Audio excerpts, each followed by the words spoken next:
Assalamu alaikum, chers frères et sœurs. Le peuple maudit de Israël. Une phrase qui semble résonner avec un mystère profond, une notion qui pourrait dérouter ou susciter la curiosité. Pourquoi parler de malédiction, alors que l'histoire d'Israël est généralement associée à celle d'un peuple élu par Dieu? Pourtant, au fil des siècles, des textes anciens aux événements historiques récents, l'idée que le peuple d'Israël aurait pu être maudit a traversé les cultures, les religions et les esprits.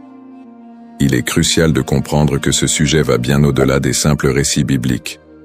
Il s'ancre dans une histoire complexe où la théologie, les prophéties et les malheurs historiques sont intimement liés. Cette notion de malédiction trouve son écho dans les croyances populaires, mais aussi dans des interprétations religieuses et culturelles, parfois mal comprises. Pourquoi ce sujet mérite-t-il notre attention aujourd'hui? Parce que ce n'est pas simplement un concept historique, mais une idée qui a façonné la perception mondiale d'un peuple tout au long des âges. Pour bien saisir la portée de cette notion, il est indispensable de remonter aux sources historiques et religieuses, de comprendre le contexte dans lequel ces croyances ont émergé et de démêler les faits des mythes. Le terme de peuple maudit a souvent été utilisé dans divers contextes pour parler du peuple d'Israël, mais que signifie-t-il réellement? Dans la Bible, en particulier dans l'Ancien Testament, les relations entre le peuple hébreu et Dieu sont parfois marquées par des promesses de bénédiction, mais aussi des avertissements de malédiction en cas de désobéissance. Dans le livre du Deutéronome, par exemple, Dieu promet des bénédictions à Israël s'ils obéissent à ses commandements, mais il y a également des malédictions redoutables s'ils s'en écartent. Parmi ces malédictions, on trouve des prophéties qui parlent d'exil, de souffrance et de dispersion à travers le monde. Ces passages ont alimenté des siècles d'interprétations théologiques, renforçant l'idée que certaines périodes de souffrance du peuple juif pourraient être vues comme des châtiments divins. Au-delà de la Bible, l'histoire du peuple d'Israël, marquée par les conquêtes, les destructions, l'exil et les persécutions, a renforcé cette image d'un peuple qui porte un poids historique lourd. Depuis la destruction du premier et du second temple de Jérusalem, en passant par les diasporas forcées, jusqu'aux tragédies plus récentes comme la Shoah, beaucoup ont vu dans ces événements des échos de ces anciennes malédictions bibliques. Mais ces interprétations ne sont pas uniquement religieuses. Elles se sont parfois transformées en idéologie politique et sociale. La perception négative et les stéréotypes autour du peuple juif au cours de l'histoire ont souvent renforcé cette idée de malédiction, parfois utilisée pour justifier des discriminations et des persécutions. La notion de peuple maudit a ainsi été instrumentalisée à travers les siècles. Avant de commencer cette vidéo, n'oubliez pas de liker cette vidéo, car cela nous donne beaucoup de force pour continuer à partager du contenu bénéfique. Et je vous invite à vous abonner à notre chaîne et d'activer la cloche de notification pour rester informé de nos prochaines publications sur la foi islamique. Merci et bonne vidéo.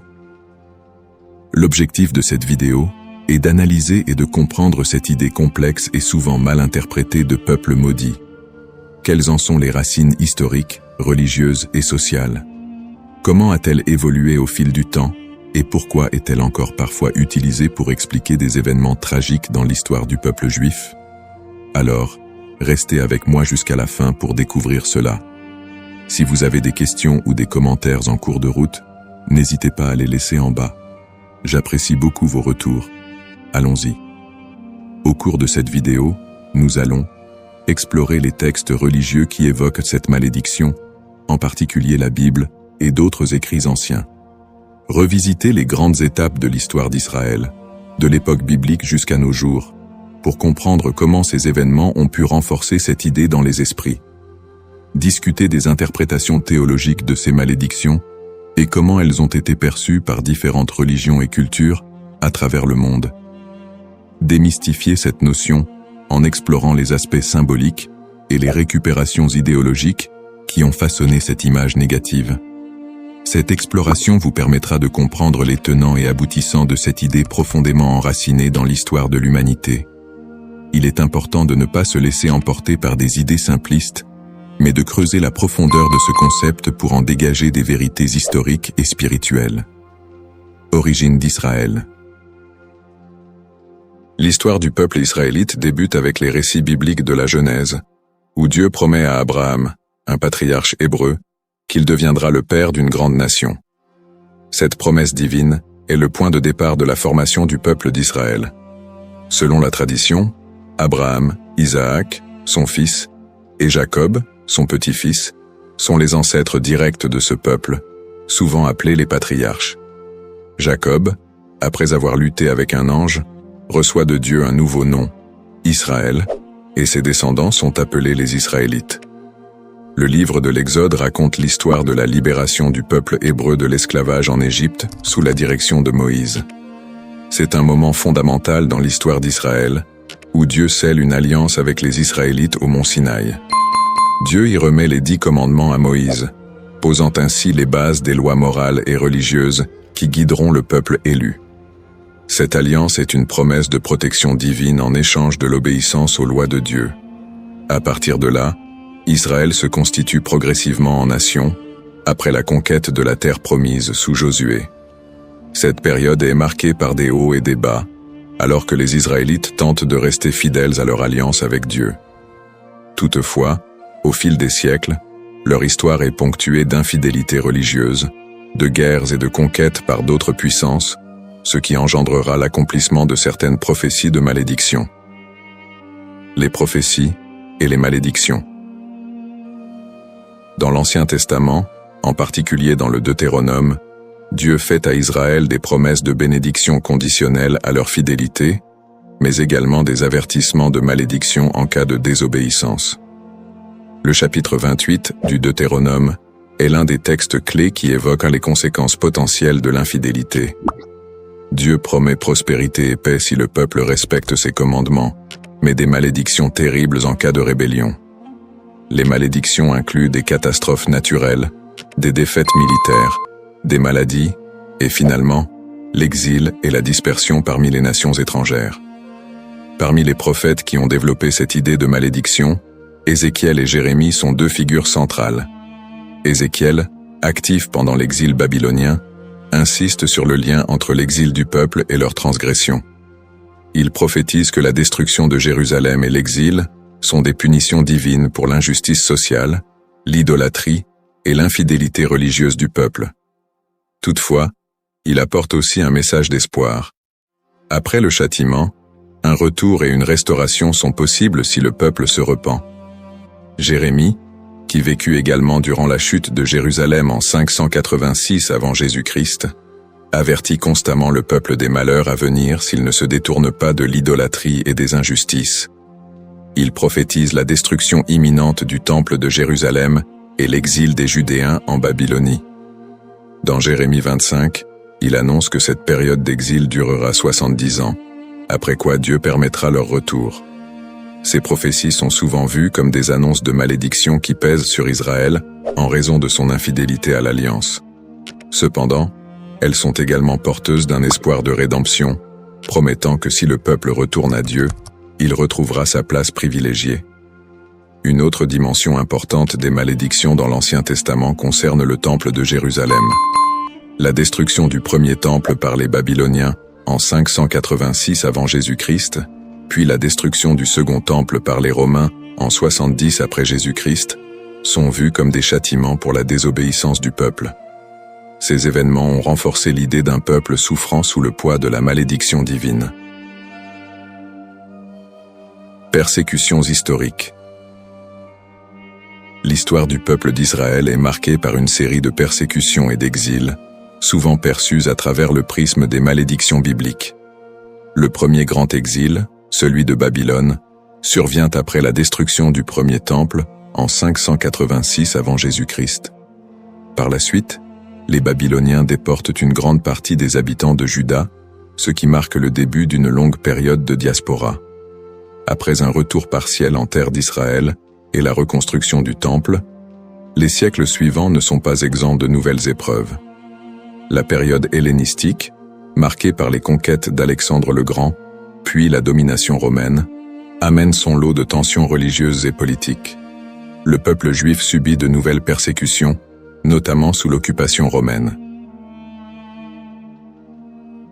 La destruction du Second Temple en 70 après Jésus-Christ par les Romains, sous l'empereur Titus, est un moment charnière dans l'histoire d'Israël. Cet événement marque le début de la grande diaspora, alors que le peuple juif est dispersé dans tout l'Empire romain et au-delà. La révolte de Bar Kokhba, en 135 après Jésus-Christ, aboutit à une nouvelle défaite et à un exil encore plus massif. À partir de ce moment, les Juifs deviennent un peuple sans terre, vivant en exil, souvent en minorité, et subissant de nombreuses discriminations et persécutions. Durant le Moyen-Âge, en Europe et dans le monde islamique, les Juifs font souvent l'objet de suspicions, de discriminations légales et parfois de pogroms violents. Les croisades, notamment, voient des massacres de communautés juives en Europe. Les expulsions des Juifs d'Espagne en 1492 et du Portugal en 1497 sont d'autres exemples de persécutions qui renforcent cette idée de malédiction. Dans ces périodes sombres, beaucoup d'historiens et de penseurs juifs eux-mêmes ont cherché à comprendre ces souffrances à travers les textes sacrés. Pour certains, ces malheurs étaient perçus comme la continuation des malédictions prononcées dans l'Ancien Testament. Pourtant, ces périodes de souffrance ne sont pas uniquement interprétées comme des châtiments divins, mais aussi comme des épreuves à travers lesquelles le peuple d'Israël serait purifié ou préparé à une rédemption future. Le 19e et le 20e siècle ne font qu'amplifier ces tragédies, avec l'émergence de l'antisémitisme moderne, culminant dans l'horreur de la Shoah, qui a vu l'extermination systématique de 6 millions de Juifs pendant la Seconde Guerre mondiale. Une telle catastrophe, d'une ampleur sans précédent, a profondément marqué l'identité juive et soulevé des questions sur le sens de cette souffrance historique.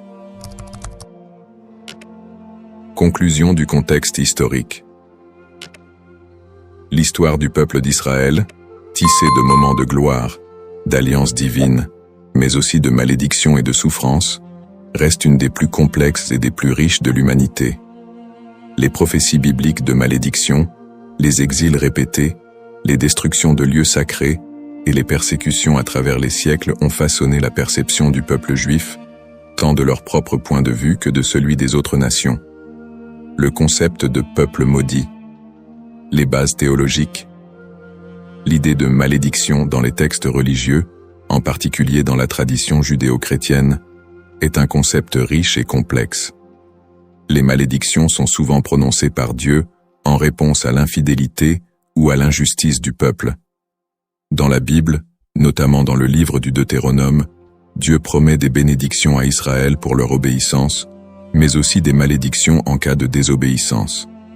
Ces malédictions incluent des souffrances, des exils et d'autres calamités, illustrant le caractère conditionnel de l'alliance entre Dieu et son peuple. La distinction entre malédiction divine et humaine est essentielle.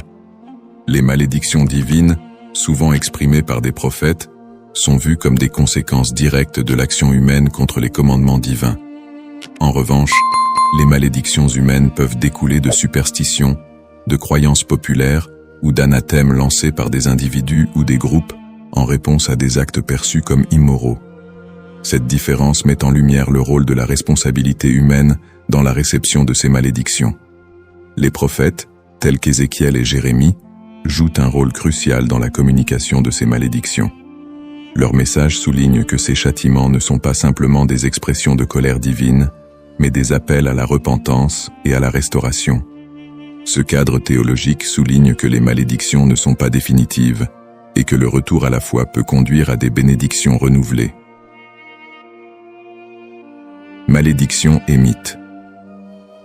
La notion de malédiction attachée au peuple d'Israël a donné lieu à de nombreuses interprétations populaires et mythes au cours des siècles. Dans les traditions chrétiennes et islamiques, des récits sur le peuple juif ont souvent été associés à des idées de punition divine.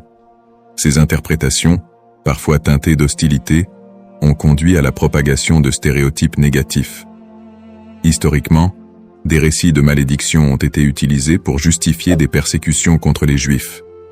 Par exemple, l'idée que le peuple juif a été maudit en raison de la crucifixion de Jésus a été utilisée pour alimenter l'antisémitisme.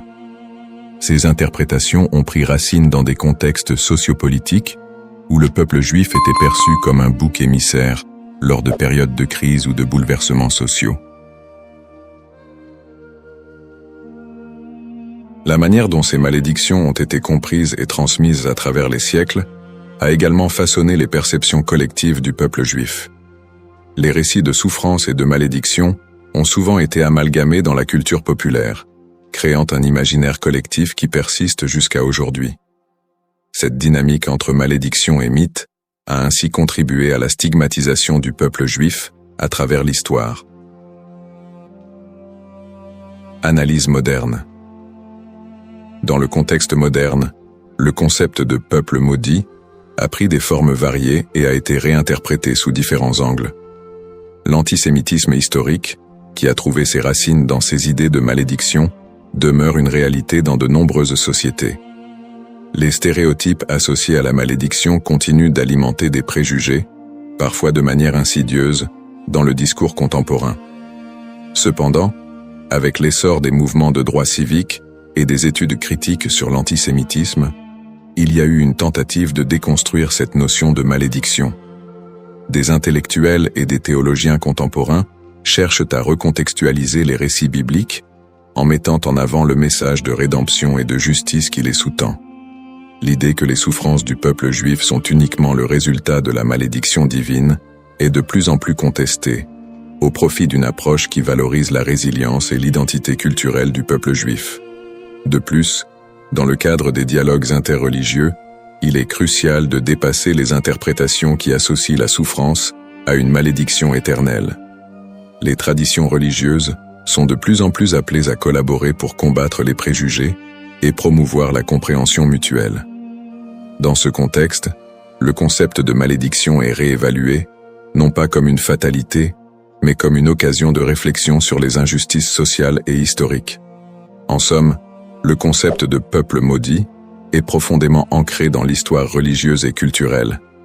Il invite à une réflexion sur la manière dont les textes sacrés et les croyances ont été interprétés à travers les âges, souvent avec des conséquences tragiques. L'exploration de ce thème permet non seulement de mieux comprendre les défis historiques du peuple juif, mais aussi de s'engager dans un dialogue constructif sur les identités et les histoires partagées dans le monde contemporain. La diaspora et les épreuves du peuple juif vit en diaspora. La diaspora juive, qui a débuté avec l'exil babylonien au VIe siècle avant J.C., a été marquée par une série de défis sans précédent. Une fois dispersé à travers le monde, le peuple juif a dû naviguer dans des environnements souvent hostiles. Les communautés juives ont fait face à des persécutions, à des migrations forcées et à la ghettoisation, qui ont toutes contribué à forger leur identité collective. Dans de nombreux pays, les Juifs étaient considérés comme des étrangers, souvent sujets à la méfiance et à la stigmatisation. Dans l'Europe médiévale, par exemple, ils étaient fréquemment accusés de diverses calamités, comme la peste noire, et ont été victimes de violences antisémites. Les Juifs étaient souvent contraints de vivre dans des quartiers séparés, appelés ghettos, où leur liberté était limitée. Cette ghettoisation a servi à isoler les communautés juives, créant un environnement d'exclusion qui a renforcé les stéréotypes négatifs. Les migrations forcées ont également eu un impact considérable sur la vie juive en diaspora. Des expulsions massives, comme celle des Juifs d'Espagne en 1492, ont conduit à une dispersion rapide vers des régions comme l'Empire ottoman, le nord de l'Afrique et plus tard les Amériques. Ces déplacements ont souvent été motivés par des conditions de vie insupportables et des menaces physiques, mais ils ont également permis aux Juifs de préserver et d'adapter leur culture dans de nouveaux contextes. Malgré ces défis, les communautés juives ont réussi à maintenir leurs traditions et à s'adapter aux réalités locales. Elles ont développé des réseaux de solidarité, créant des institutions éducatives et religieuses pour assurer la transmission de leur héritage culturel et spirituel. Cette résilience face à l'adversité est une caractéristique marquante de l'expérience juive en diaspora. Les pogroms et l'Holocauste. Les pogroms, qui ont commencé en Europe à partir du IXe siècle, illustrent la violence persistante à laquelle les Juifs ont été confrontés.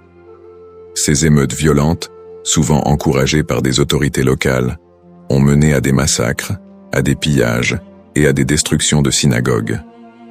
Un des pogroms les plus connus est celui de Kitchinev en 1903, qui a entraîné la mort de dizaines de Juifs et laissé des centaines d'autres blessés. Le XXe siècle a vu la tragédie de l'Holocauste, un génocide qui a coûté la vie à 6 millions de Juifs pendant la Seconde Guerre mondiale. Les nazis ont systématiquement exterminé les Juifs européens, mettant en place des camps de concentration et d'extermination. Malgré ces persécutions violentes, de nombreuses histoires de survie émergent, mettant en lumière le courage et la détermination du peuple juif. Des groupes de résistance, des réseaux de sauvetage et des actes de bravoure individuels témoignent de la volonté de maintenir l'humanité et la dignité face à l'inhumanité. L'Holocauste a laissé une empreinte indélébile sur la mémoire collective juive. Les survivants ont dû reconstruire leur vie dans un monde souvent indifférent à leurs souffrances. Cette tragédie a également catalysé des mouvements politiques qui ont conduit à la création de l'État d'Israël en 1948, un point tournant dans l'histoire juive moderne. Lutte pour l'identité et la terre promise. Les épreuves subies par le peuple juif en diaspora ont profondément influencé son identité collective. Face à l'adversité, une identité juive résiliente a émergé, mêlant traditions séculaires, pratiques religieuses et un sentiment d'appartenance à une histoire commune. Cette lutte pour la survie a également renforcé un lien indéfectible avec la terre d'Israël, considérée comme la terre promise dans la tradition juive. Ce lien a été ravivé tout au long de l'histoire, notamment lors des mouvements sionistes du XIXe et du XXe siècle, qui ont cherché à établir un foyer national juif en Palestine. Pour de nombreux juifs, la terre d'Israël représente non seulement un lieu géographique, mais également un symbole de liberté, d'identité et d'unité. Les événements tragiques de l'histoire juive, comme l'Holocauste, ont également renforcé l'urgence de cette quête, suscitant un mouvement pour un retour à la terre d'Israël. En somme, l'expérience de la diaspora a été marquée par des défis extrêmes, mais aussi par une résilience remarquable. Les persécutions, les pogroms et l'Holocauste ont non seulement laissé des cicatrices, mais ont également façonné une identité juive forte, ancrée dans une histoire partagée et un attachement profond à la terre d'Israël. Ce processus de formation de l'identité juive, en réponse aux épreuves, continue de jouer un rôle crucial dans la vie des Juifs du monde entier aujourd'hui. Le retour en Israël et l'État moderne, sionisme et création de l'État d'Israël. Le mouvement sioniste, qui a émergé à la fin du XIXe siècle, constitue un tournant majeur dans l'histoire juive moderne. À cette époque, les Juifs d'Europe étaient confrontés à une montée de l'antisémitisme et à des conditions de vie précaires, notamment en Russie et en Europe de l'Est. Ces difficultés ont suscité un besoin pressant d'un foyer national. Theodor Herzl, considéré comme le père du sionisme politique, a articulé cette aspiration dans son livre L'État juif, 1996, où il propose la création d'un État juif en Palestine comme réponse à l'antisémitisme rampant. Le sionisme a pris plusieurs formes, allant du sionisme politique de Herzl à des visions plus socialistes et culturelles, comme celles de figures comme David Ben-Gourion et Ahad Ha'am. Le premier congrès sioniste a eu lieu à Bâle en 1897, où les participants ont décidé de promouvoir l'établissement d'un foyer national juif en Palestine par des moyens diplomatiques et légaux. À la suite de la déclaration Balfour de 1917, dans laquelle le gouvernement britannique a exprimé son soutien à l'établissement d'un foyer national juif en Palestine, le mouvement sioniste a gagné en légitimité. Cependant, la réalité sur le terrain était complexe. La Palestine était alors habitée par une majorité arabe qui a vu l'immigration juive comme une menace pour ses droits et ses terres. Cette situation a semé les graines des conflits futurs. Après la Seconde Guerre mondiale et l'Holocauste, qui a décimé la population juive d'Europe, le besoin d'un refuge sécurisé a été accentué. En 1947, l'Assemblée générale des Nations unies a voté pour diviser la Palestine en deux États, un juif et un arabe.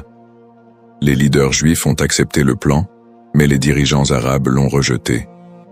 Le 14 mai 1948, David Ben-Gourion a proclamé l'indépendance de l'État d'Israël, ce qui a entraîné la première guerre israélo-arabe. En dépit de l'opposition régionale, Israël a réussi à établir un État et à absorber un grand nombre de réfugiés juifs du monde entier, notamment des survivants de l'Holocauste. Conflit moderne. Depuis sa création, l'État d'Israël a été plongé dans une série de conflits régionaux qui ont souvent été alimentés par des tensions ethniques et religieuses. Les guerres avec les pays arabes voisins, notamment les guerres de 1948, 1967 et 1973, ont défini les frontières et les relations diplomatiques de l'État moderne. Les tensions avec les populations palestiniennes ont également été une source constante de conflits, culminant avec les intifadas des années 1980 et 2000, où des soulèvements populaires ont éclaté en réponse à l'occupation israélienne des territoires palestiniens. Le conflit israélo-palestinien est un point focal des tensions au Moyen-Orient, où des questions de droits territoriaux, d'autodétermination et de sécurité se croisent. Les territoires de la Cisjordanie et de Gaza sont devenus des symboles de la lutte pour la reconnaissance et la dignité des Palestiniens. Les colonies israéliennes en Cisjordanie et les conditions de vie à Gaza ont engendré des critiques internationales et des tensions croissantes. Sur le plan religieux, les sites sacrés tels que Jérusalem revêtent une signification particulière pour les Juifs, les chrétiens et les musulmans, exacerbant les conflits.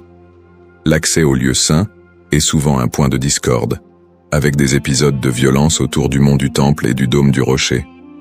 Peut-on encore parler d'un peuple maudit aujourd'hui? La question de savoir si l'on peut encore parler d'un peuple maudit aujourd'hui mérite d'être examinée sous différents angles. D'une part, le peuple juif a par moments été perçu comme victime d'une malédiction, surtout dans le contexte des souffrances historiques, des persécutions et de l'Holocauste. Cette perception s'est parfois traduite par des stéréotypes négatifs et un antisémitisme durable qui persistent encore dans certaines sociétés contemporaines. D'autre part, l'idée de peuple maudit ne rend pas pleinement compte de la résilience, de l'innovation et des contributions culturelles des Juifs à la société mondiale. Après des siècles de persécution, les Juifs ont réussi à établir un État souverain, à revitaliser leur culture et à jouer un rôle significatif dans divers domaines tels que la science, l'art et la politique. Cette renaissance culturelle et nationale contredit l'idée d'une malédiction éternelle.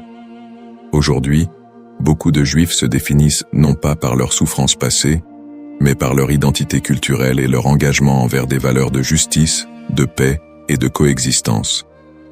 L'État d'Israël, bien qu'encore confronté à des défis internes et externes, est un symbole de survie et de détermination pour de nombreux Juifs dans le monde. Ainsi, plutôt que de voir le peuple juif à travers le prisme d'une malédiction, il est plus approprié de reconnaître la complexité de son histoire, marquée par des luttes et des triomphes, et d'appréhender la diaspora juive comme une histoire d'espoir, de résilience et de quête d'identité. Dans cette exploration du thème du peuple maudit d'Israël, nous avons retracé l'histoire complexe des Juifs, de leurs origines dans l'Antiquité à leur établissement moderne en tant qu'État souverain.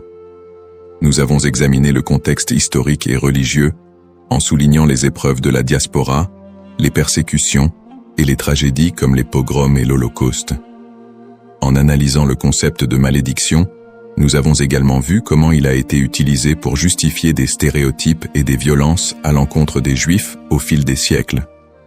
Nous avons ensuite discuté du mouvement sioniste qui a mené à la création de l'État d'Israël en 1948, ainsi que des conflits régionaux qui en ont découlé, notamment avec les populations palestiniennes. Ces tensions, alimentées par des enjeux historiques, ethniques et religieux, continuent de façonner la réalité actuelle du pays. En réfléchissant à l'évolution du terme « maudit », il est crucial de reconnaître qu'il a souvent été employé de manière péjorative pour désigner le peuple juif et justifier des injustices. Cependant, au fil du temps, cette notion a été déconstruite. De nos jours, parler de peuple maudit ne rend plus compte de la diversité et de la résilience des communautés juives.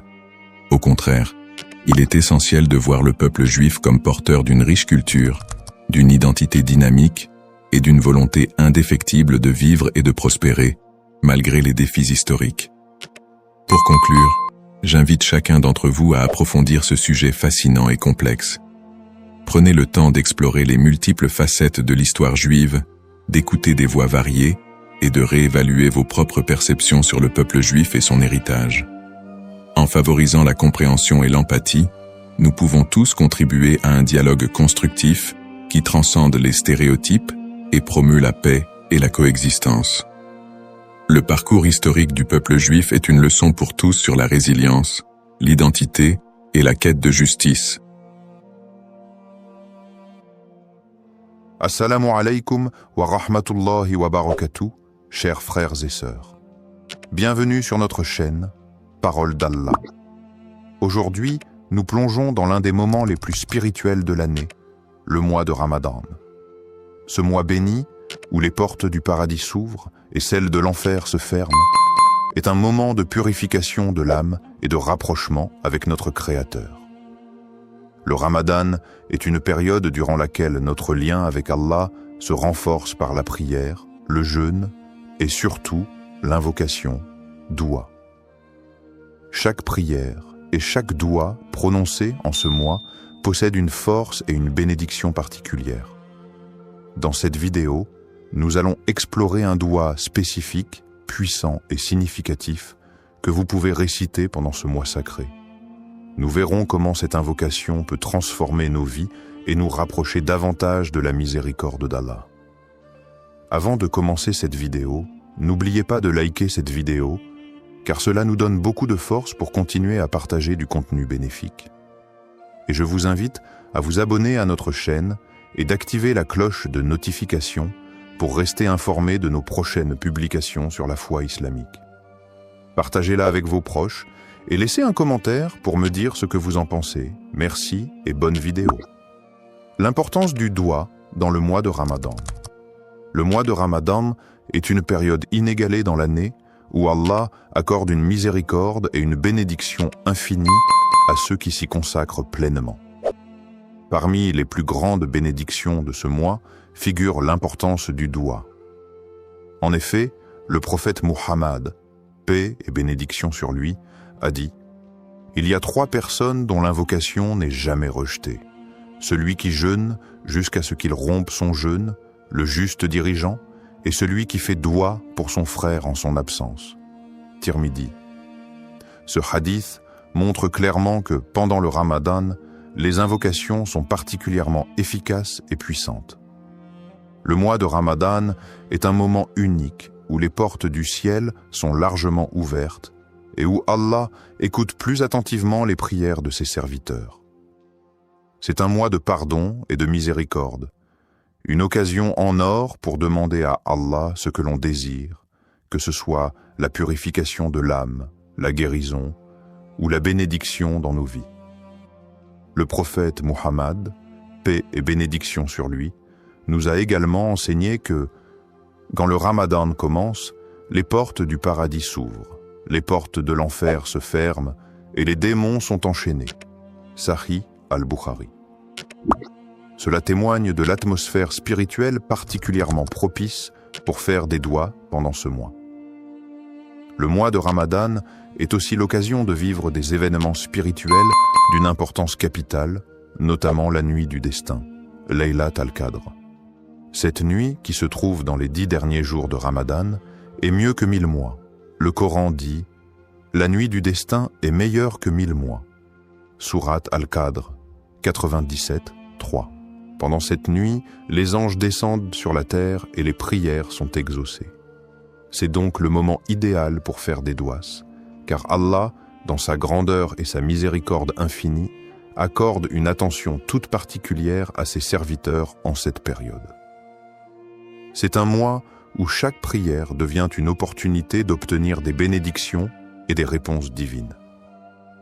Le doua est un acte d'humilité et de soumission totale à Allah, et pendant le mois de Ramadan, cet acte est particulièrement favorisé. Nous devons saisir cette occasion pour purifier nos cœurs, solliciter le pardon d'Allah et demander des bénédictions pour nous-mêmes, nos proches, et même pour l'ensemble de la communauté musulmane. Le doua du Ramadan, signification et puissance. Le doua est un acte de soumission et de demande auprès d'Allah, et pendant le mois de Ramadan, cet acte prend une dimension particulière. Le mois de Ramadan est une période de purification spirituelle où chaque prière et chaque invocation est une occasion d'obtenir la miséricorde divine. Dans ce contexte, certains douas ont une puissance et une signification profonde, et parmi ceux-ci, il existe un doua spécifique recommandé pour ce mois béni. Le doua pour la rédemption et le pardon. Le doua pour la rédemption et le pardon. Un des douas les plus recommandés pendant le mois de Ramadan est le doua pour demander le pardon et la miséricorde d'Allah. Il s'agit de l'invocation suivante, souvent récitée durant ce mois sacré. Allahumma innaka afu, tuhibbul afu, fa'af anni. Allahumma innaka afuwun tuhibbu al-afwa fa'fu anni. Ô Allah, tu es pardonnant, tu aimes le pardon, alors pardonne-moi. Hadith rapporté par Al-Tirmidhi. Ce doua est une invocation très puissante et profonde. Elle est recommandée de manière spéciale durant les dernières nuits de Ramadan, notamment durant la nuit du destin, Laylat al-Qadr, lorsque les bénédictions et les bénédictions divines sont multipliées. Le doua exprime l'humilité et le besoin absolu de la miséricorde d'Allah. Signification des mots et impact spirituel. Chaque mot de ce doua est riche en signification et en implications spirituelles. Voici une explication détaillée de ces éléments clés. Allahumma innaka. Ce mot commence l'invocation par le nom d'Allah, une manière de se rappeler qu'Allah est celui vers qui toute demande doit être adressée. Ce début marque le recueillement, le respect et l'humilité devant Allah. Afuwun. Cela fait référence à la qualité divine d'Allah qui est pardonnant. Ce mot indique une forme de pardon bienveillant, plus que simplement accorder le pardon. Allah, dans sa grande miséricorde, ne se contente pas de pardonner les péchés, mais il efface leurs traces et les conséquences. C'est ce pardon purifiant qui est demandé ici. Tuhibbu al-afwa. Cette phrase signifie que tu aimes le pardon. Cela nous rappelle que le pardon est une qualité précieuse dans l'islam. Et Allah non seulement pardonne, mais il aime pardonner à ses serviteurs qui se repentent sincèrement. Il est la source de tout pardon et aime purifier ceux qui se tournent vers lui avec un cœur sincère. Fa'fu anni. Ici, on demande directement à Allah de pardonner nos fautes. Le mot fa'fu est plus que le simple pardon. Il implique l'effacement total des péchés et des erreurs, une grâce qui est renouvelée chaque jour pendant le mois de Ramadan. Cette invocation, d'une simplicité apparente, est profondément spirituelle. Elle illustre parfaitement l'âme du Ramadan, qui est un mois de purification, de repentance et de réconciliation avec Allah. Le doua fait appel à la miséricorde d'Allah, à sa volonté de pardonner et à sa bienveillance infinie. Il invite les croyants à se tourner vers Allah avec une foi totale, en reconnaissant leur faiblesse et en demandant une purification divine. Connexion à la miséricorde divine. Le mois de Ramadan est le mois où la miséricorde divine atteint son paroxysme. En demandant pardon, le croyant ne fait pas qu'accepter la rédemption de ses péchés, mais aussi il s'engage dans un processus de purification de l'âme. Allah nous enseigne dans le Coran que sa miséricorde couvre toutes choses, et cette miséricorde est particulièrement active pendant le mois de Ramadan. Le prophète Muhammad, paix et bénédiction sur lui, a dit « Celui qui jeûne pendant le mois de Ramadan avec foi et espérant la récompense d'Allah, ses péchés passés lui seront pardonnés. » Sahih al-Bukhari. Le doua pour le pardon est une clé pour accéder à cette miséricorde. Ce mois de Ramadan est, pour chaque musulman, une occasion de se libérer des chaînes de ses péchés, de se purifier et de se rapprocher de la clémence infinie d'Allah. La répétition de ce doua crée une connexion constante avec la miséricorde divine et rappelle aux croyants qu'Allah est toujours prêt à pardonner ceux qui reviennent vers lui avec sincérité. Bénédictions liées à l'écoute de ce doua. Les bénédictions de ce doua sont innombrables. Lorsque nous récitons cette invocation, nous sollicitons le pardon d'Allah et en retour, Allah nous accorde plusieurs bénédictions spirituelles. le pardon des péchés. Comme mentionné précédemment, réciter ce doigt avec foi et sincérité efface nos péchés, même les plus grands. La purification du cœur, la miséricorde divine, demandée dans cette invocation, purifie le cœur du croyant, enlevant l'orgueil, la colère et la rancune. La proximité d'Allah. En demandant pardon à Allah, nous établissons un lien plus intime avec lui. Le doigt nous rappelle que nous sommes toujours dépendants de sa miséricorde et que notre relation avec lui est celle d'un serviteur humble. Les bénédictions dans la vie. Le pardon d'Allah pendant le Ramadan se traduit également par des bénédictions dans notre vie quotidienne. Ces bénédictions peuvent se manifester sous forme de paix intérieure, de prospérité spirituelle et matérielle, et d'un sentiment général de bien-être. En conclusion, le doigt du Ramadan est une clé spirituelle puissante qui ouvre les portes de la miséricorde d'Allah et nous permet de vivre ce mois sacré dans une pureté renouvelée. En le récitant sincèrement, nous espérons être touchés par la miséricorde divine et bénéficier de toutes les bénédictions qu'Allah réserve à ceux qui cherchent son pardon. Histoire inspirante. Un doigt écouté pendant Ramadan. Il y a quelques années, un frère musulman nommé Ahmed vivait un moment difficile dans sa vie. Il avait perdu son emploi, sa situation financière était instable et il ressentait une profonde inquiétude quant à son avenir. Chaque jour, il se battait contre la peur et le doute, se demandant s'il serait capable de subvenir à ses besoins et à ceux de sa famille.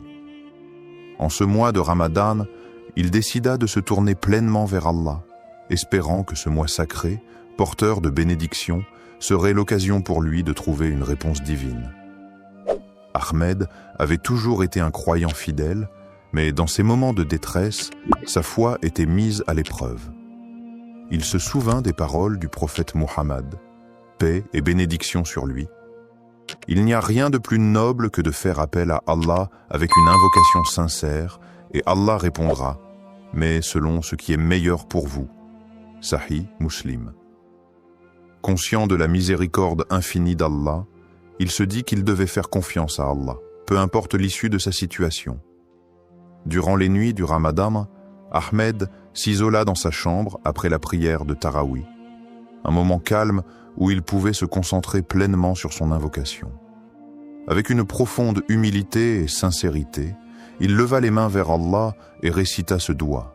Allahumma inni abduk wa ibnu abdik wa ibnu ummatik, nasiyati biyadik, maadin fi hukmik, adlu fi qada'uk, asalika bikulli ismin huwa lak, سميت به نفسك أو أنزلته في كتابك أو علمته أحدا من خلقك أو استأثرت به في علم الغيب عندك أن تجعل القرآن ربيع قلبي ونور صدري وجلاء حزني وذهاب همي اللهم إني عبدك وابن عبدك وابن آمتك ناسيتي بيدك معذ في حكمك عدل في قضائك أسألك بكل اسم هو لك سميته به نفسك أو أنزلته في كتابك أو علمته أحدا من خلقك أو استأثرت به في علم الغيب عندك أن تجعل القرآن رب قلب ونور صدر وجلاء حزن وذهب حمى. Ô Allah, je suis ton serviteur, fils de ton serviteur et fils de ta servante. Mon destin est entre tes mains et tout ce que tu ordonnes est juste et équitable. Je te demande, par tous les noms qui t'appartiennent, que tu as révélé dans ton livre ou enseigné à l'un de tes créatures, ou gardé dans le secret de ton savoir divin, que le Coran devienne le printemps de mon cœur, la lumière de ma poitrine, la guérison de ma tristesse et la disparition de mon souci. Cette invocation, exprimant une demande de guérison spirituelle, de paix intérieure et de bénédiction dans la vie d'Ahmed, marqua un tournant dans son Ramadan. Il répéta ce doigt avec une foi inébranlable, se rappelant que Ramadan est le mois où les portes de la miséricorde d'Allah sont largement ouvertes. Chaque mot de l'invocation résonnait profondément dans son cœur, et il ressentait une connexion spéciale avec Allah pendant ces moments de solitude. Les jours passaient, et bien que la situation extérieure d'Ahmed ne changeait pas immédiatement, il ressentait une paix intérieure qu'il n'avait pas connue depuis longtemps. Il continuait à faire des douas, mais ce sentiment de tranquillité le guidait dans ses prières et ses supplications. Un soir, après une prière de Tarawih particulièrement émotive, il reçut un appel inattendu. C'était un ancien collègue qui lui proposait une opportunité de travail, une offre bien plus avantageuse que celle qu'il avait perdue. Non seulement cette offre répondait à ses besoins matériels, mais elle offrait également une chance de croître et de se rapprocher de ses valeurs spirituelles. Cela lui rappela instantanément le hadith du prophète Muhammad, paix et bénédiction sur lui. Quand Allah aime un serviteur, il l'éprouve. Sahih al-Bukhari. Il se rendit compte que cet emploi n'était pas simplement une solution à ses soucis, mais aussi une forme de réponse divine à ses supplications. Au-delà de l'aspect matériel, Ahmed ressentait dans son cœur une profonde gratitude envers Allah. Il se rappela que, bien que sa demande n'ait pas été exaucée immédiatement dans la forme qu'il avait anticipée, la réponse de Dieu était parfaite. Allah avait agi selon ce qui était le meilleur pour lui, non seulement en lui offrant une réponse à ses besoins, mais aussi en renforçant sa foi, en lui enseignant la patience et en lui montrant que la miséricorde divine se manifeste de manière subtile et inouïe. Cette expérience marqua un tournant spirituel dans la vie d'Ahmed. Il comprit que chaque doua, même si la réponse n'est pas immédiate ou n'est pas conforme à nos attentes, est écoutée par Allah. Parfois, la réponse vient sous une forme différente de ce que nous imaginons, mais elle est toujours en accord avec ce qui est le mieux pour nous. Ce Ramadan, il apprit à se remettre complètement entre les mains d'Allah, à faire confiance à son plan, et à voir chaque épreuve comme une occasion d'approfondir sa foi. L'histoire d'Ahmed nous rappelle que chaque doua, pendant Ramadan, est un acte de foi, une forme de soumission à Allah. Parfois, les bénédictions ne sont pas visibles tout de suite, mais elles sont toujours présentes, enveloppées dans la sagesse et la miséricorde d'Allah. Les conditions du doua acceptées, ce qu'Allah attend de nous dans le mois béni de Ramadan et tout au long de l'année, les invocations, douas, sont une occasion précieuse pour les croyants de se rapprocher d'Allah et de solliciter ses bénédictions. Toutefois, pour que notre doua soit accepté, il y a des conditions que nous devons remplir, des comportements que nous devons adopter. Allah, dans sa miséricorde infinie, répond à nos prières, mais cette réponse dépend souvent de la sincérité de notre cœur et de notre engagement envers lui. Première, la sincérité dans la prière et la pureté d'intention. La première condition pour qu'un doua soit accepté est la sincérité du cœur. Lorsque nous élevons nos mains en supplication, nous devons nous assurer que notre demande vient d'un cœur pur, exempt de toute hypocrisie. Le prophète Muhammad, paix et bénédiction sur lui, a dit « Lorsque vous invoquez Allah, invoquez-le avec un cœur pur. » Sunan at-Tirmidhi. Il est crucial que notre intention soit claire et que nous ne cherchions pas à obtenir des bénéfices mondains par nos prières, mais bien à chercher le plaisir d'Allah. Cette sincérité dans la prière renforce notre relation avec Allah, car c'est un acte d'adoration qui doit être fait uniquement pour lui. 2. Le rôle du tawakkul, la confiance en Allah, et la persévérance dans les invocations. Une autre condition essentielle pour que nos doua soient acceptés est le tawakkul, c'est-à-dire la confiance totale en Allah après avoir fait tous les efforts nécessaires. Il est important de se rappeler que, même si nous faisons des supplications, cela ne signifie pas que la réponse viendra instantanément ou selon nos attentes. Le tawakkul nous enseigne que nous devons faire confiance à la sagesse divine d'Allah, sachant qu'il sait ce qui est le mieux pour nous, même lorsque nous ne comprenons pas immédiatement le sens de sa réponse. Le prophète, paix et bénédiction sur lui, a aussi dit « Ne vous lassez pas d'invoquer Allah, car parfois la réponse arrive plus tard qu'on ne le désire, et Allah connaît le meilleur moment pour exaucer votre prière. » Sahih al-Bukhari. La persévérance dans les invocations est donc essentielle. Ne pas perdre espoir dans les moments de difficulté est une marque de foi profonde. Troisième, l'humilité, l'adoration et la patience dans la réponse de Dieu. L'humilité est également un élément crucial pour l'acceptation de notre dua.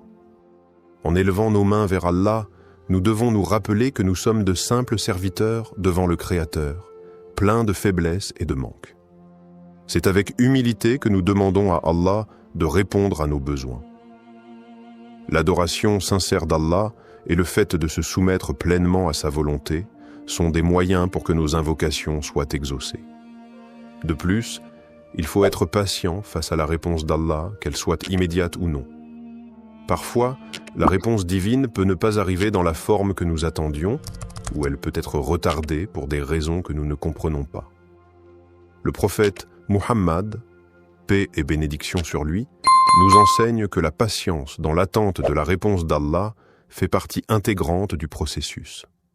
Allah nous dit dans le Coran, « Et ton Seigneur dit, invoquez-moi, je vous répondrai. » Sourate Ghafir 40-60. Mais cette réponse peut arriver de manière différente, sous forme de bénédiction, de protection ou de tests qui renforcent notre foi. En conclusion, pour qu'un doua soit accepté, nous devons répondre à ces conditions essentielles, la sincérité de l'intention, la confiance totale en Allah, tawakkul, la persévérance dans les invocations, l'humilité dans notre supplication et la patience face à la réponse de Dieu. En agissant selon ces principes, nous cultivons une relation spirituelle profonde avec notre Créateur, et nos doigts sont davantage susceptibles d'être exaucés. Mais au-delà de l'exaucement immédiat, nous devons toujours garder à l'esprit que chaque réponse d'Allah est parfaite et qu'elle vient dans le meilleur des moments et selon sa sagesse infinie. Le doua comme moyen de purification spirituelle. Le mois de Ramadan n'est pas seulement une période de jeûne et d'abstinence, mais également un moment sacré de purification spirituelle. C'est une occasion unique pour les croyants de se rapprocher d'Allah, de purifier leur âme et de renforcer leur foi. Parmi les moyens les plus puissants pour accomplir cette purification, il y a le doua ou l'invocation. Le doua pendant Ramadan ne sert pas seulement à demander de l'aide ou des bénédictions, mais il joue un rôle essentiel dans le processus de purification du cœur et de l'âme. Premier, le doua comme outil de purification du cœur. Lorsqu'un croyant fait un doua, il se tourne vers Allah avec sincérité et humilité, cherchant sa miséricorde et son pardon. Cet acte d'invocation permet de purifier le cœur en le débarrassant de tout orgueil, de tout mal et de toute négativité. Le prophète Muhammad, paix et bénédiction sur lui, a dit « Il n'y a rien de plus purifiant pour le cœur que de se rappeler d'Allah. » Sahih Muslim. Ainsi, chaque doua est une occasion de purifier son cœur en se souvenant constamment de la grandeur et de la miséricorde d'Allah. Le doua permet également de renforcer la relation intime avec Allah. En invoquant Allah, on reconnaît sa dépendance totale envers lui, ce qui éveille un sentiment profond de soumission et de gratitude. Ce processus aide à purifier le cœur des distractions mondaines et à focaliser notre attention sur ce qui est véritablement important dans la vie, l'adoration d'Allah. 2. L'aspect de repentance et d'auto-amélioration pendant le Ramadan. Le mois de Ramadan est le mois de la purification spirituelle par excellence. C'est un moment où les portes du pardon sont largement ouvertes et où chaque croyant a l'opportunité de se purifier par la repentance, tauba, et de demander pardon à Allah pour ses péchés passés. Le doua joue un rôle clé dans ce processus de repentance. En demandant pardon avec sincérité, le croyant se purifie de ses fautes et rétablit une connexion plus forte avec Allah. Le prophète Muhammad, paix et bénédiction sur lui, a dit « Quiconque demande pardon pendant le Ramadan, Allah lui pardonne. » Sunan al-Tirmidhi. Cette promesse divine est un rappel puissant de la miséricorde d'Allah. Lors de nos invocations, il est important de nous repentir sincèrement de nos péchés et de demander à Allah de purifier notre cœur et notre âme. Le doua devient ainsi un acte de purification, non seulement de nos actions passées, mais aussi un moyen d'améliorer notre caractère et d'aller vers une version meilleure de nous-mêmes. Troisième, le doigt comme moyen de purification spirituelle profonde. Le doigt n'est pas seulement une demande d'aide, mais il est aussi une méthode pour nous purifier en tant qu'individus. C'est une manière d'implorer Allah de nous guider sur le droit chemin, d'effacer les imperfections de notre âme et de nous accorder la paix intérieure.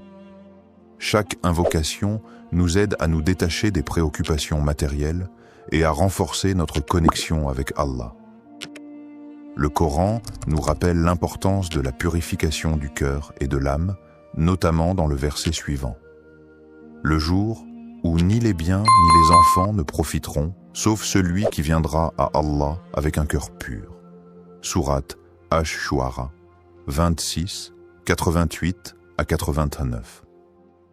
Ce verset souligne la nécessité d'avoir un cœur purifié pour mériter la proximité d'Allah et sa récompense. C'est dans le doua que le croyant trouve un moyen puissant de purifier son âme et de se préparer pour l'au-delà. Quatrième, la purification par l'humilité et la sincérité. Un autre aspect du doua pendant Ramadan est l'humilité qu'il induit. En levant les mains vers Allah et en lui demandant ce dont nous avons besoin, nous reconnaissons notre faiblesse et notre dépendance totale envers lui. Cette humilité est un moyen puissant de purifier notre cœur, car elle nous libère de l'orgueil et du sentiment d'autosuffisance qui peut parfois entraver notre spiritualité. Le prophète, paix et bénédiction sur lui, a dit « Celui qui est humble pour Allah, Allah l'élèvera. » Sahih Muslim. En étant sincères et humbles dans notre invocation, nous permettons à Allah de purifier notre cœur et de nous élever spirituellement. Le doigt devient ainsi une forme d'adoration en soi, un acte de soumission à Allah qui nettoie l'âme et éveille une conscience spirituelle plus profonde. C'est à travers cette pratique régulière que nous pouvons espérer purifier nos intentions, notre cœur, et nous rapprocher davantage de notre Créateur. Conclusion, le doigt, pendant le mois de Ramadan, n'est pas simplement un acte de demande, mais une forme de purification spirituelle qui nous aide à nettoyer notre cœur, à nous repentir et à nous améliorer spirituellement. En nous tournant vers Allah avec sincérité, humilité et foi, nous pouvons purifier nos âmes des péchés et des distractions du monde. Le mois de Ramadan, avec ses bénédictions et sa miséricorde infinie, est l'occasion idéale pour accomplir cette purification, se rapprocher d'Allah et renforcer notre engagement à mener une vie pure, pleine de foi et de dévotion. L'écoute du doigt et l'acceptation de la volonté d'Allah. Lorsqu'un croyant fait un doigt, il se soumet à la volonté divine et attend la réponse d'Allah avec foi et confiance. Cependant, il est important de comprendre que la manière dont Allah répond à nos invocations peut ne pas toujours correspondre à ce que nous attendions ou désirions immédiatement. L'acceptation de la volonté d'Allah, même quand la réponse à notre doigt semble différente de ce que nous avons demandé, est un aspect fondamental de la foi musulmane. Cela relève de la conviction profonde que tout ce qu'Allah fait est pour notre bien, même si nous ne comprenons pas toujours les raisons de sa réponse. Premier, croire que toute réponse divine est pour notre bien. Le prophète Muhammad, paix et bénédiction sur lui, a dit « Il se peut que vous détestiez quelque chose alors qu'Allah a placé un grand bien dans cela. » Sourate Al-Baqarah, 216. Cette parole nous enseigne que même lorsque la réponse d'Allah semble être un refus ou un retard dans notre demande, cela peut être en réalité un bien pour nous. Allah, dans sa sagesse infinie, connaît ce qui est meilleur pour nous et parfois ce que nous demandons ne correspond pas à ce que nous avons réellement besoin. Il est aussi essentiel de comprendre que la réponse d'Allah peut se manifester de différentes manières, soit par l'exaucement direct de notre demande, soit par un retard dans la réponse pour tester notre patience et notre foi, ou encore en nous épargnant un mal que nous ne voyons pas. Le prophète Muhammad, paix et bénédiction sur lui, a dit « aucun de vos souhaits n'est perdu, il y a toujours une réponse, soit immédiate, soit différée, soit le mal est éloigné de vous. Cette acceptation de la volonté divine est ce qui nous permet de maintenir une relation de confiance et de soumission envers notre Créateur. Deuxième, l'adab du doigt, faire une invocation avec la bonne manière. Il est essentiel d'adopter la bonne manière, adab, lorsqu'on fait un doigt. Cela inclut plusieurs aspects. Faire preuve de sincérité, se tourner vers Allah avec humilité et respecter les moments propices pour invoquer, tels que les heures de la nuit, le vendredi ou pendant le mois de Ramadan. Le prophète, paix et bénédiction sur lui, a recommandé de commencer chaque doigt par des louanges pour Allah et des prières sur le prophète, puis de présenter notre demande avec dévouement et foi. La patience est également une partie essentielle de l'adab du doigt. Ne pas être pressé de recevoir une réponse immédiate et accepter que la réponse d'Allah arrive au moment qu'il a jugé bon est une forme de respect envers la sagesse divine. Il est aussi important de ne pas abandonner la prière, même si la réponse semble tarder. Le prophète, paix et bénédiction sur lui, a dit « L'invocation d'un croyant est toujours exaucée, tant qu'il ne se lasse pas et ne dit pas « J'ai prié, mais je n'ai pas eu de réponse ». Sahih Muslim. Troisième, la patience et la gratitude envers Allah. L'un des principes les plus profonds lorsqu'il s'agit d'écouter et d'accepter le doigt, c'est de développer la patience, sabre. Lorsque la réponse d'Allah tarde ou diffère de ce que nous attendions, il est crucial de faire preuve de patience et de ne pas perdre espoir. La patience, en attendant la réponse d'Allah, est une forme d'adoration en soi, et c'est par cette patience que nous prouvons notre foi et notre soumission totale à sa volonté. La gratitude, shukr, envers Allah, que la réponse soit positive ou différente de ce que nous espérions, est également essentielle. Remercier Allah pour toutes les bénédictions, même celles que nous ne comprenons pas immédiatement, nous aide à renforcer notre foi et à accepter la réponse divine avec un cœur apaisé.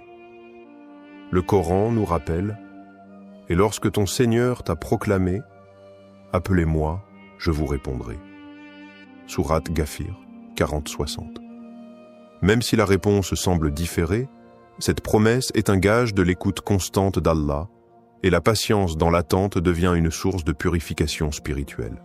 Conclusion. Le doigt est un moyen puissant de se rapprocher d'Allah, mais il exige également une profonde acceptation de la volonté divine. Croire que chaque réponse d'Allah, qu'elle soit immédiate ou non, et pour notre bien, est fondamentale dans notre pratique. L'adab du doigt et l'importance de la patience et de la gratitude envers Allah nous aident à renforcer notre relation avec lui et à accepter sa sagesse infinie dans nos vies.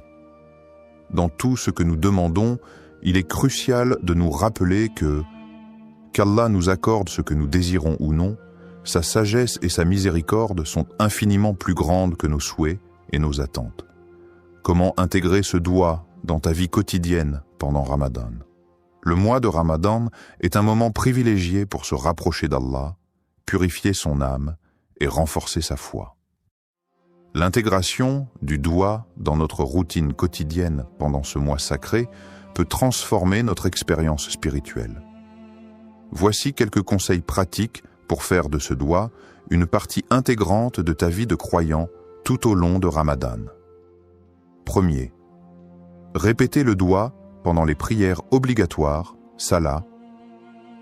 Les prières quotidiennes, salat, sont l'occasion idéale pour inclure ce doigt dans ton rituel spirituel. Après chaque prière obligatoire, prends un moment pour réciter le doigt en le répétant avec sincérité. Cela te permettra de renforcer ta connexion avec Allah à travers une prière structurée, tout en ayant l'opportunité de méditer sur chaque mot du doigt. Le mois de Ramadan, avec ses moments de tranquillité et de concentration spirituelle, est une période où tes prières peuvent être plus profondes et plus significatives. Ne limite pas ce doigt à des moments précis. Chaque salat est une occasion de répéter cet appel à la miséricorde divine. Plus tu répètes le doigt avec dévotion, plus tu t'imprègnes de ses significations profondes. 2. Intégrer le doigt dans tes moments de recueillement. Outre les prières obligatoires, les moments de recueillement tels que le tahajjud, prière de la nuit, le duha, prière du matin, ou même la période du fajr, avant l'aube, sont des occasions parfaites pour formuler ce doigt. Pendant ces moments de tranquillité, où l'esprit est plus apaisé, tu peux te concentrer pleinement sur les paroles que tu prononces et les émotions qu'elles suscitent. Ces moments de solitude avec Allah permettent de formuler des invocations sincères et réfléchies. Pendant Ramadan, profite de ces instants pour faire du doigt une pratique régulière et utilise chaque prière pour renforcer ton lien avec Allah. Le doigt pendant le tahajjud, en particulier, est une supplication qui est souvent exaucée, car ce moment est un des plus propices pour obtenir la miséricorde divine. 3. Méditer sur les significations profondes du doigt. Il est important de ne pas simplement réciter le doigt mécaniquement, mais de méditer sur les mots et leur signification.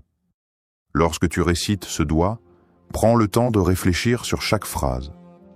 Quel impact spirituel a chaque mot? Comment cela résonne-t-il avec ta situation personnelle, tes luttes, tes espoirs et tes désirs spirituels? Par exemple, en méditant sur les mots de demande de pardon et de miséricorde, tu peux comprendre combien ces qualités d'Allah sont immenses et comment elles affectent ta vie quotidienne. Chaque phrase de ce doigt peut être une opportunité d'introspection. L'important est de ne pas se contenter de la répétition, mais de vivre chaque mot avec une intention claire, ouverte à la guidance d'Allah. 4. Utiliser des moments de transition dans la journée pour répéter le doigt. Au-delà des prières formelles, utilise les moments de transition de ta journée pour intégrer ce doigt. Cela peut être pendant le temps que tu passes à la maison entre les prières, ou même lorsque tu fais des tâches quotidiennes. Par exemple, pendant que tu prépares le repas pour le suhour ou l'iftar, profite de ces instants pour répéter ce doigt dans ton cœur. Ces petites invocations pendant les activités quotidiennes peuvent renforcer ta présence spirituelle et te rappeler la bénédiction du mois de Ramadan. 5. Implique la famille et les proches dans l'invocation. Ramadan est aussi un mois de partage et de renouveau spirituel en famille et en communauté. Encourage ta famille, tes amis ou tes proches à faire le doigt ensemble. Lorsque vous êtes réunis pour l'iftar ou pour une prière en groupe, intégrez le doigt dans ce moment collectif. Cela peut renforcer l'effet spirituel du doigt, non seulement pour toi, mais aussi pour ceux qui t'entourent. Conclusion. Le mois de Ramadan offre une occasion en or pour renforcer notre relation avec Allah. Et intégrer ce doigt dans ta routine quotidienne est une manière puissante de vivre pleinement ce mois sacré. Que ce soit pendant les prières formelles, les moments de recueillement personnel, ou même dans les petites actions de la vie quotidienne, chaque instant est une opportunité de se rapprocher d'Allah. En méditant sur les significations du doigt et en l'intégrant à toutes les facettes de ta vie, tu t'ouvres à la miséricorde d'Allah et tu renforces ta foi, faisant de ce mois un moment véritablement transformateur. Conclusion et appel à l'action. Le mois de Ramadan est une opportunité unique de se rapprocher d'Allah, de purifier notre cœur et de renforcer notre foi. Le doigt que nous avons exploré aujourd'hui est un moyen puissant d'attirer la miséricorde divine et de recevoir les bénédictions qu'Allah nous accorde généreusement pendant ce mois sacré. Je t'encourage à inclure ce doigt dans ta vie quotidienne pendant Ramadan, à le réciter avec sincérité et concentration, et à méditer sur ses significations profondes. Fais de ce doigt une partie intégrante de tes prières et de tes moments de recueillement. Que ce mois sacré soit une occasion de purification et de renouvellement spirituel. Si cette vidéo t'a inspiré, partage-la avec tes proches, ta famille et tes amis. Invite-les à intégrer ce doigt dans leur vie aussi, pour que nous puissions tous bénéficier de la miséricorde infinie d'Allah. N'oublie pas que, même lorsque nous ne voyons pas immédiatement les résultats, Allah est toujours proche de nous et sa réponse est toujours pour notre bien. Pendant ce mois béni, confie-toi à Allah, persévère dans tes invocations et sois assuré que sa miséricorde englobe tout. Que cette période de Ramadan soit remplie de lumière, de paix et de bénédiction pour toi et tes proches.